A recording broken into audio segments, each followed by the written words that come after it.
एक बार श्री हनुमान जी ने अपने नाखूनों से पत्थरों पर रामायण लिखी। जब रावण मर गया, राम जी राजा हो गए, वाल्मीकि जी ने पहले रामचरितमानस नहीं थी, वाल्मीकि जी की केवल रामायण थी।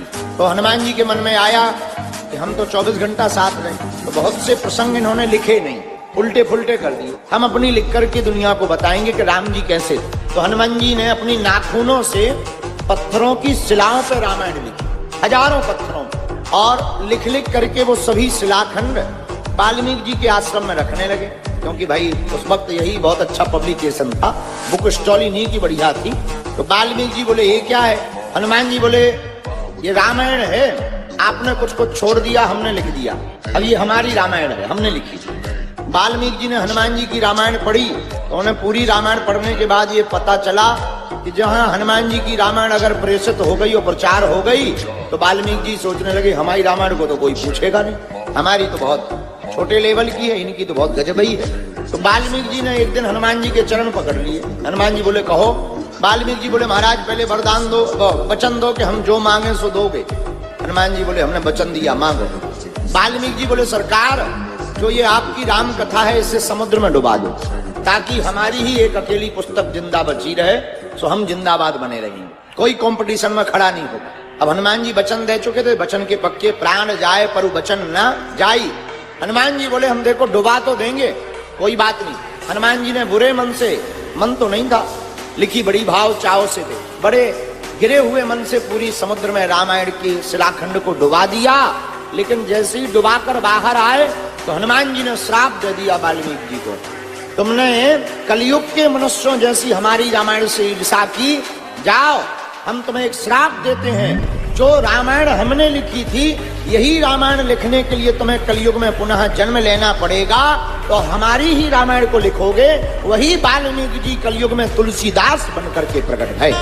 और उन्हें भूल का एहसास हुआ, भूल हो गई। तब हनुमान जी ने कहा चिंता मत करो, तुम्हें जन्म तो लेना पड़ेगा कलयुग में, लेकिन तुम्हें माया बिल्कुल भी स्पर्श नहीं करेगी, हर पल हम तुम्हारे साथ रहेंगे। तो तुलसीदास जी का जब चरित्र पढ़ो तो पूरे चरित्र में ये पता लगता है कि इन्हें माया तो जकड़ती रही पर पकड़ती नहीं रही। माया जकड़ती तो रही पर पकड़ नहीं पाई।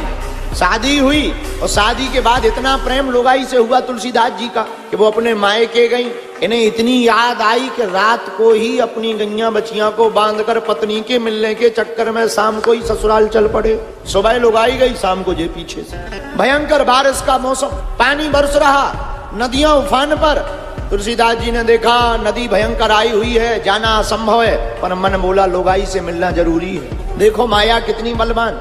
फिर क्या, आई हुई नदी में ही गोता मार दिया, जो होगा देखा जाएगा, जय सिया राम।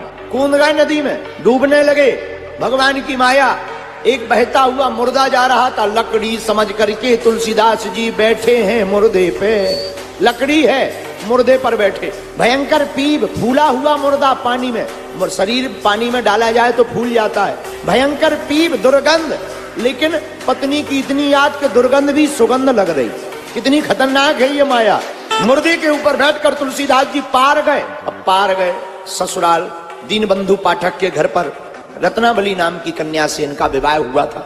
ससुराल के मकान में पहुंचे, ऊंची अटारी, मकान बंद, दरवाजा कौन खुलवाए, खुलवाएंगे। ससुर जी पूछेंगे क्यों आए हो? सुबह ही तो बेटी आई, शाम को तुम लेने आ गए, लड़ाई और हो जाएगी, तलाक हो जाएगा। अब पत्नी से मिलना है। पत्नी ने बता रखा था कि हम अपने घर में छत वाले ऊपर वाली अटारी के कमरे में रहते हैं। इन्हें ध्यान तो था ही, अब चढ़े कैसे ऊपर? रस्सी है नहीं है, ऊंचाई लंबी है। पृथ्वी पर खड़े होकर के देख रहे तुलसीदास, लंबे लंबे काले नांग लटकते हुए समझ गए कि पत्नी को पता चल गया हम आ गए, सो रस्सी अब फेंक दी, सांप को ही पकड़ के चढ़ गए। देखो पत्नी को जगाया। पत्नी बोली महाराज इतनी रात को अंधेरे में क्या कर रहे हैं? पति बोला आपकी बहुत याद आई, याद के बिना हम रह नहीं पाए, आ गए। पत्नी को बड़ा पछतावा हुआ। आए कैसे? पूरी कहानी बताई। जब शरीर का हाल देखा, मुर्दे के खून को लथपथ देखा, मुर्दे के खून लगा, दुर्गंध आ रही। अरे राम राम राम राम, आपको दुर्गंध नहीं आ रही? तो तुलसीदास जी बोले हमें तो तुम्हारी याद की सुगंध आ रही। पत्नी बोली ऊपर कैसे चढ़े? अरे तुमने रस्सी लटका रखी थी। पत्नी बोली हम और रस्सी, वो भी तुम्हारे लिए।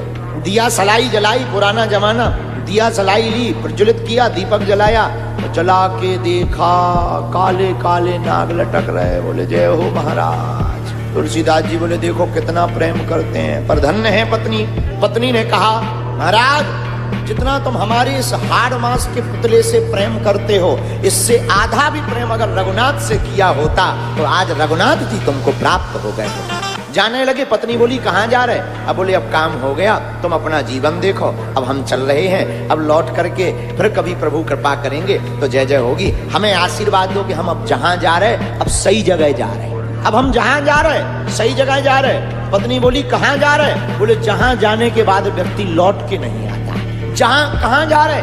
बोले जहां सबको जाना चाहिए हम वहां जा रहे, हम वहां जा रहे जहां बड़ी देर से जा रहे। जाना पहले चाहिए था, प्रभु के दर पर हमें पहले आना चाहिए था। वासना की जगह अब उपासना के पास था।